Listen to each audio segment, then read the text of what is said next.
John Stuart Mill, एक ऐसा नाम जिसे हम 19वीं सदी के सबसे बड़े विचारकों में गिनते हैं। पर उनकी कहानी थोड़ी अलग है। कोई स्कूल नहीं, कोई कॉलेज नहीं। बिल्कुल। सोचिए एक बच्चा जिसकी कोई फॉर्मल स्कूलिंग नहीं हुई। हाँ, और वो 3 साल की उम्र में ग्रीक पढ़ रहा है, 8 साल की उम्र तक प्लेटो और हेरोडोटस जैसे दार्शनिकों को। ये एक तरह का बौद्धिक प्रयोग था।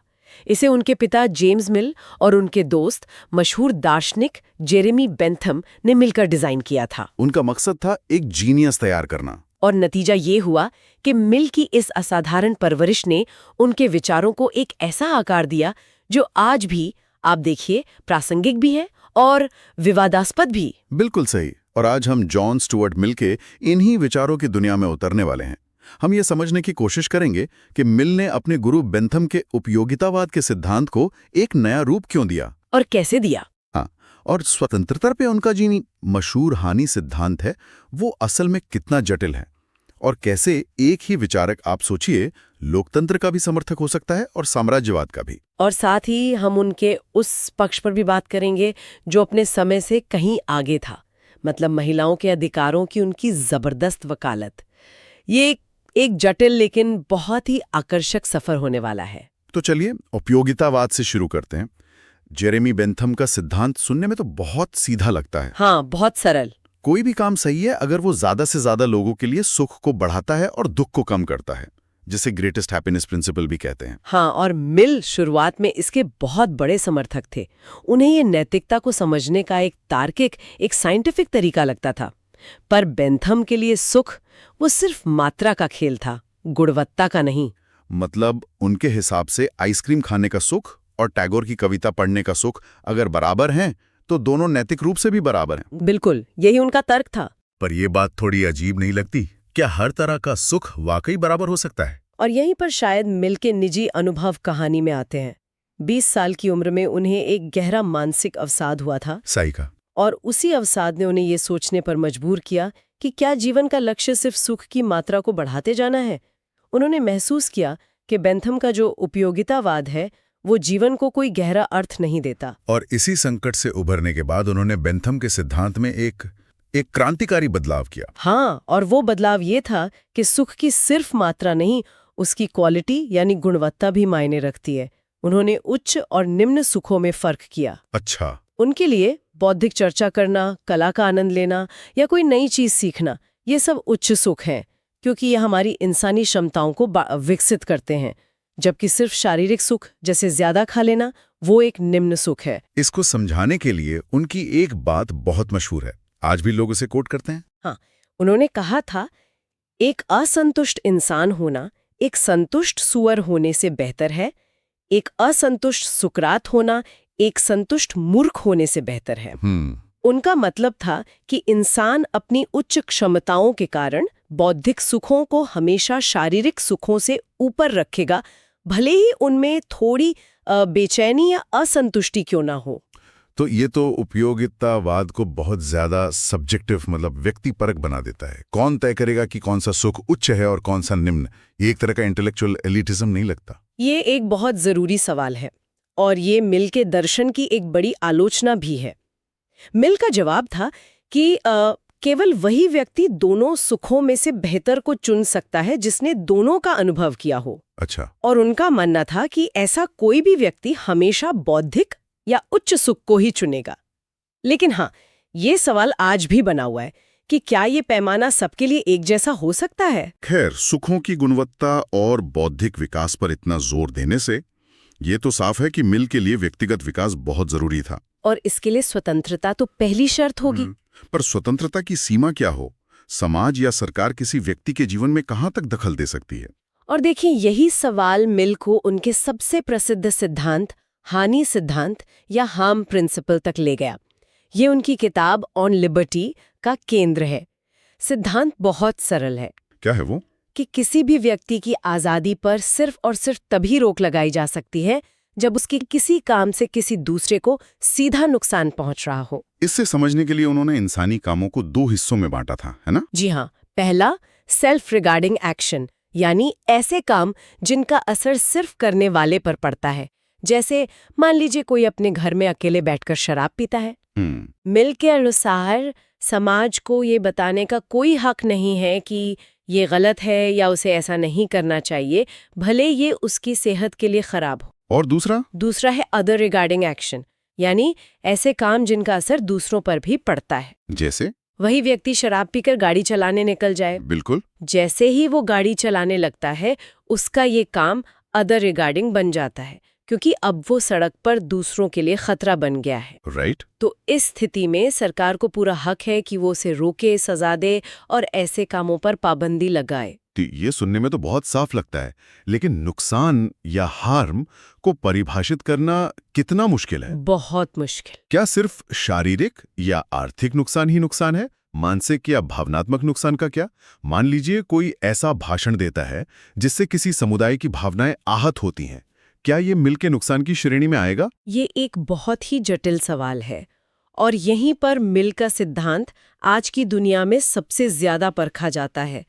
मिल का जोर ज्यादातर सीधे और ठोस नुकसान पर था।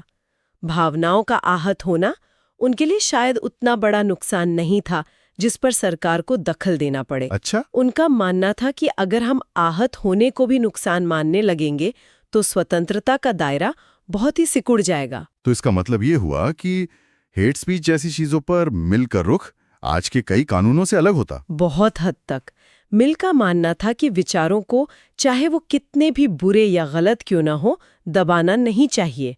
और ये हमें सीधे उनके अगले बड़े विचार पर ले आता है, अभिव्यक्ति की स्वतंत्रता, जो उनके लिए सभी स्वतंत्रताओं में सबसे ऊपर थी। सबसे ऊपर। पर क्यों?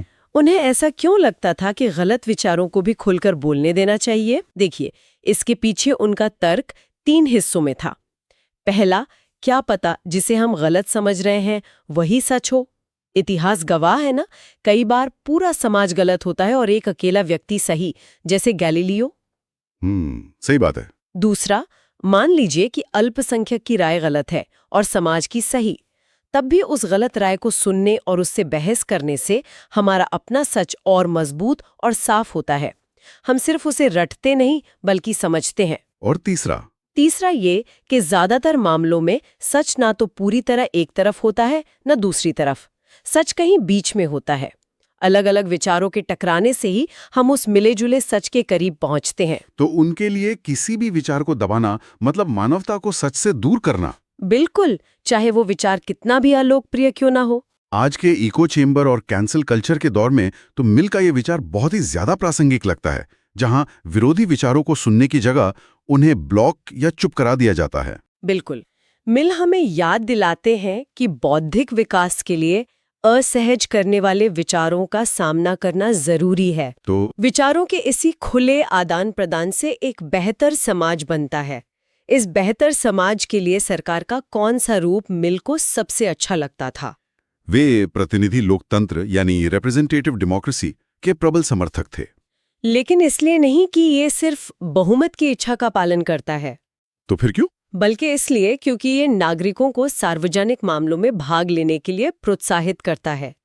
जब लोग बहस करते हैं, चर्चा करते हैं, तो उनकी नैतिक और बौद्धिक क्षमताओं का विकास होता है। वे सिर्फ अपने निजी स्वार्थों से ऊपर उठकर समाज के बारे में सोचना सीखते हैं। लेकिन यहीं पर उनके विचार थोड़े जटिल और कह सकते हैं विवादास्पद हो जाते हैं ना? हाँ, यहीं पर एक तरफ वो लोकतंत्र की बात करते हैं, दूसरी तरफ प्लूरल वोटिंग का सुझाव देते हैं, जहां पढ़े लिखे लोगों जैसे यूनिवर्सिटी ग्रेजुएट्स के वोट का वजन एक आम मजदूर के वोट से ज्यादा हो। ये तो आज के एक व्यक्ति एक वोट के सिद्धांत के एकदम खिलाफ है। हाँ, और ये उनके दर्शन के एक केंद्रीय तनाव को दिखाता है। मिल को बहुमत की निरंकुशता यानी टिरनी ऑफ द मेजॉरिटी से बहुत डर लगता था। उन्हें चिंता थी कि एक अशिक्षित और अज्ञानी बहुमत अपने से अलग या बेहतर विचारों को कुचल सकता है। अच्छा, इसलिए उन्होंने प्लूरल वोटिंग जैसा तरीका सुझाया ताकि शिक्षित अल्पसंख्यकों की आवाज को ज्यादा वजन मिले।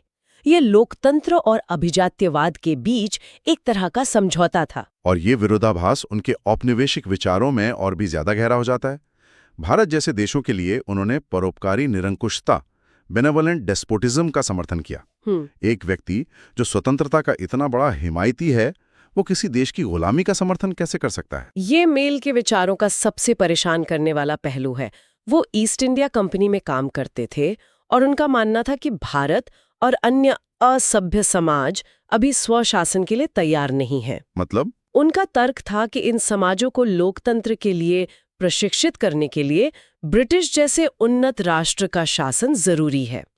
ये 19वीं सदी की यूरोसेंट्रिक और साम्राज्यवादी सोच का एक क्लासिक उदाहरण है, जो दिखाता है कि कोई भी विचारक अपने समय की सीमाओं से पूरी तरह मुक्त नहीं हो सकता। तो एक ही व्यक्ति स्वतंत्रता का सबसे बड़ा चैंपियन भी है और साम्राज्यवाद का समर्थक भी। हाँ, लेकिन इसी जटिल विचारक ने एक और मुद्दे पर ऐसे विचार रखे जो अपने समय से सदियों आगे थे, और वो था महिलाओं का अधिकार। निश्चित रूप से उन्हें नारीवाद के शुरुआती और सबसे महत्वपूर्ण समर्थकों में से एक माना जाता है।